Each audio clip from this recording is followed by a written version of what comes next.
So, welcome back to the JMS Boxing Podcast. We're doing something completely different tonight, and relatively, we're quite excited. The TM14 have let us come up here today at the famous York Hall, and I am with one of the promoters, Jon Tretheway. I had to ask off camera. And just to sort of get another understanding, how's it going for tonight? Yeah, really good, thank you. It's been a bit of a challenging week. Fight week's always hard work. We've only got 9 fights instead of 10.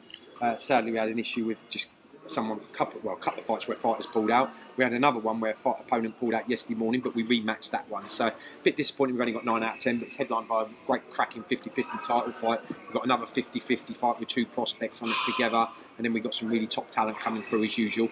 So we're looking forward to another good show. Thank you. We're up here. We're sort of up here with Martin Hillman. He's the main event tonight against Paul Roberts. Extremely excited. How do you feel that fight's going to turn out? Sitting on the fence, but genuinely, I just said it on a previous interview, it is a 50-50. I mean, you guys probably fancy Martin because you know him. I don't know either fighter that well. I think when you have a look, Paul Roberts, he's been in, he's fought for titles before, fought against Jack Hughes, he's our lad. Jack Hughes, there was a draw the first time out, and then Jack won a close points decision after, and Jack's a good fighter. We got Jack out in 2 weeks on an away show in Swindon fighting for a Commonwealth silver title, and that's the level Jack's at, and we think Jack's going to win that as well. So if Paul Roberts was close there, that shows you how good Paul is as well. Martin Hillman, lovely character. I met him yesterday and his dad. It's a shame because normally we know when it's the first time they're on a show, sometimes you don't know them. Technically he's in the away corner, although we treat them both the same because Paul Roberts is managed by Mo, and Mo's our business partner. So it's a proper 50-50 fight. I think there's big fights for whoever wins it. Like I mentioned, Jack. See if Jack wins that Commonwealth silver. They're easy fights to make. I know he's fought Paul Roberts twice, but a trilogy for a Commonwealth silver wouldn't be the worst thing. Martin Hillman against Jack, that would be the first time for a Commonwealth silver. These are fights that both these lads should be looking at. And God forbid, touch wood, hopefully Jack don't lose. But even if Jack loses that fight, why can't the winner of this then fight the guy he's fighting down in Swindon, and we'll try and get that back here in the new year. So there's lots of other fighters around that weight we deal with. Harry Mullins, we've had him on the show. We deal with his manager Sam Kynott, another one around there at super flyweight. So no, exciting fight, 50-50. I genuinely can't pick it. I'm just looking forward to another good title fight which we put on. Like I said, we're at the famous York Hall, where this is the mecca of boxing in Britain. How do you find putting shows on at the York Hall? Yeah, we love it. We're in residency, as we say now. It's a bit like in Vegas, right? York Hall's not quite like Vegas, but to boxing fans it is. We've had every month this year, apart from August, because school holidays are hard to sell it, and January, because after Christmas. We've already booked every month next year, so this tends to be our home now. We're very well connected with a lot of the gyms around, not just London, but Essex, Kent, even like Berkshire, Bucks, so all the home counties. So we like putting on shows here. It is, as you say, it's the mecca.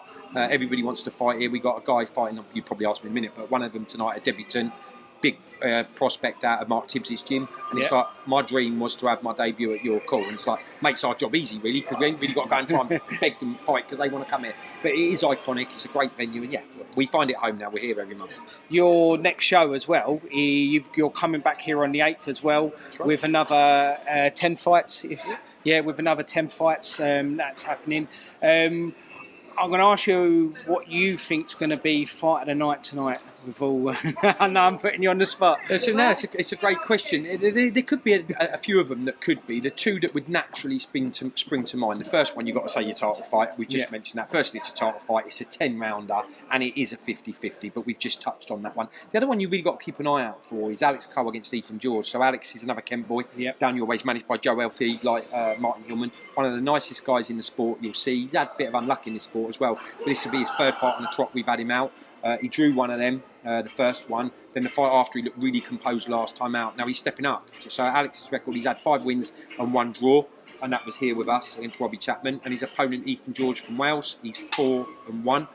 He lost to Bahadir Karimi, who's a really good fighter himself. No reason not to believe it, but the noises I heard out at Ethan's camp probably weren't as prepared as he should be for that. They probably should have looked at that maybe a bit before, but it's easy saying it in hindsight. But you know what? They've gone back to the drawing board. They know what they're doing. They're coming for a row tonight. Alex is quite stylish. He's tidy with his punches. He moves quite well. quite just a tidy boxer, whereas Ethan's a bit more rugged. I think Ethan maybe come for a bit of a tear up, so you might have sort of like stylist against the boxer, which should make for a good fight. That for me will probably be fight of the night. It's only a 6 rounder. I was trying to bump it up to an 8 rounder yesterday, but Ethan's never had a 6 rounder. So Alex has had a couple now, I think. So 8 rounder probably wouldn't have been fair, but I wouldn't mind it over 10 rounds to be fair. And the winner of that can go on a good fight. And what's good is they're taking records. When you get prospect against prospect, a lot of them don't like doing that because they worry about getting beaten. The loser, it doesn't mean it's over for them, because sometimes when you lose a fight, you speak to anyone who's lost a fight, certainly a prospect who might be 9-0, 10-0, 12-0, when you speak to them, they go, I learnt more in that fight than I have in anything else. So either one will come back after, but we've got plans for the winner. We've already got offers for the winner, maybe in February, which will be another big show here, which will be our first one next year, because we're not doing January because it's just hard to do tickets after Christmas. I can imagine that makes your job a lot easier when you're already getting offers for fights, no matter the result of the fight either. Yeah, and when we're doing every month for Your Call, and we sometimes do some others as well, it's not just Your Call, but when we're doing every month, we're already thinking, right, he's a middleweight, right, he's fighting then, he's a middleweight. Can he go up in weight? Can she come down in weight? Oh, them two look like a nice match. Sometimes it's just hard to get those 50-50 fights over the line unless there's a title, because there's a lot at stake for it. Sadly, in the sport, I've said this before in interviews, but Mayweather's my favourite ever fighter. Yeah. Because I think he's the most slickest boxer. He smiled there. I don't know if that means you're the same good man. The only thing he did do a bit, he spoiled it, is because of his 50-0 record. Everyone that we deal with think that if they get beaten, that's it, I'm on the scrap heap, no one will take me anymore.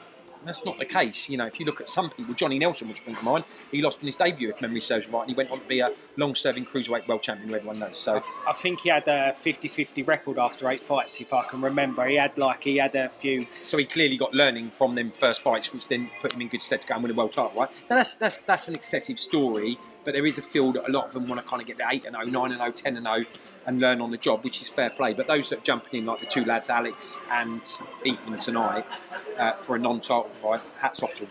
And obviously we're going to try, obviously we appreciate you you've invited us up. We're going to try and get into some of the fighters if they're happy to speak to us. They will be. And hopefully we can get you to talk about your how you got into promoting and everything like that. So that would be what we would like to do next, and then do a full podcast. So thank you for joining us. We look forward to the show, and like I said, something brand new for us with the JMS Boxing Podcast. Thank you very much. Thank you.